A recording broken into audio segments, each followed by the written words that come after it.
Hello friends, स्वागत करते हैं अपने यूट्यूब चैनल सफलता के राज में। तो आज हम आप लोगों के लिए लेके आए हैं चैप्टर बिहारी प्रमुख रीत सिद्ध कवि हैं। इनका जन्म 1595 ईस्वी में हुआ था। जन्म स्थान ग्वालियर बसुआ गोविंदपुर है। मृत्यु 1663 ईस्वी में हुई थी। इनके उसमें एक प्रचलित दोहा है जो पंक्ति लिखी हुई है इनके जन्म काल के विषय में, तो वो हम आपको बताते हैं। जन्म ग्वालियर जानिए, खंड बुंदेले बाल, तरुणाई आई सुधर, मथुरा बस गए ससुराल। तो जन्म ग्वालियर में हुआ था और बाल्यावस्था इनकी बुंदेलखंड में बीती और शादी के बाद ये अपने ससुराल में रहने लगे। पिता का नाम था केशव राय। केशव राय जो थे वो निम्बार्क संप्रदाय के महंत जो थे नरहरि दास, वे उनके शिष्य थे। केशव राय उनके शिष्य थे। बिहारी जो थे वो बिहारी जो थे वो जयपुर नरेश महाराज जयसिंह के आश्रय में रहते थे। बिहारी जी का विवाह मथुरा के किसी ब्राह्मण परिवार में हो गया था और वो वहीं पे रहने लगे थे। बिहारी राजा जयसिंह के दरबारी कवि थे, ऐसा इनको कहा गया है। ये क्वेश्चन भी बना हुआ है कि बिहारी राजा किसके दरबारी कवि थे, तो राजा जयसिंह के दरबारी कवि थे। ये आया भी है कई बार पेपर में। अगला क्वेश्चन है आपका, राजा जयसिंह की जो बिहारी जो थे तो राजा जयसिंह के दरबारी कवि कैसे बन गए। तो राजा जयसिंह के दरबार में जब बिहारी जी पहुँचे तो राजा जयसिंह की दो शादियाँ हुई थी। तो वो अपनी पहली पत्नी के वियोग में बहुत व्याकुल रहते थे और राजपाट का सारा कार्यक्रम छोड़ करके बैठ गए हुए थे और वो पत्नी वियोग में अपने बैठे रहते थे, कोई भी कार्य नहीं करते थे।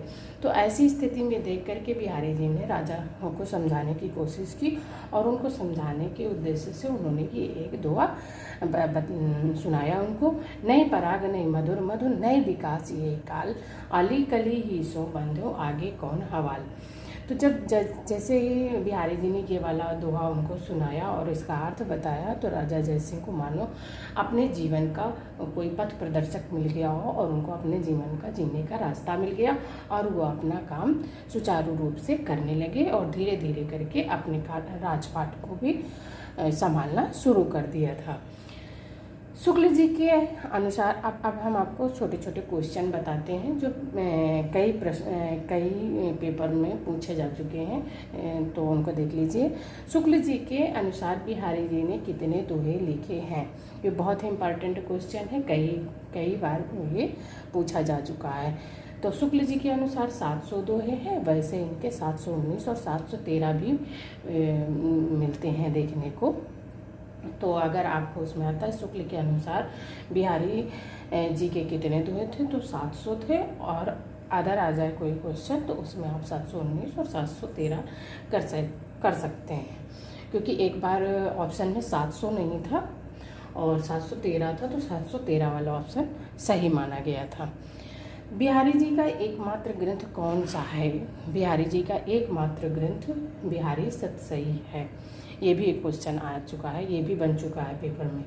हिंदी साहित्य में कौन से कवि हैं जो एकमात्र ग्रंथ लिख करके हिंदी साहित्य में अमर हो गए। तो बिहारी जी हैं जो बिहारी सतसई एकमात्र ग्रंथ लिख करके और हिंदी साहित्य में अमर हो गए हैं। बिहारी की प्रसिद्धि का क्या कारण है। तो बिहारी की प्रसिद्धि का कारण बिहारी सतसई है। बिहारी की प्रसिद्धि का कारण बिहारी सतसई है। और बिहारी सतसई की प्रसिद्धि का क्या कारण है। तो बिहारी सतसई की प्रसिद्धि का कारण है कल्पना की समाहार शक्ति।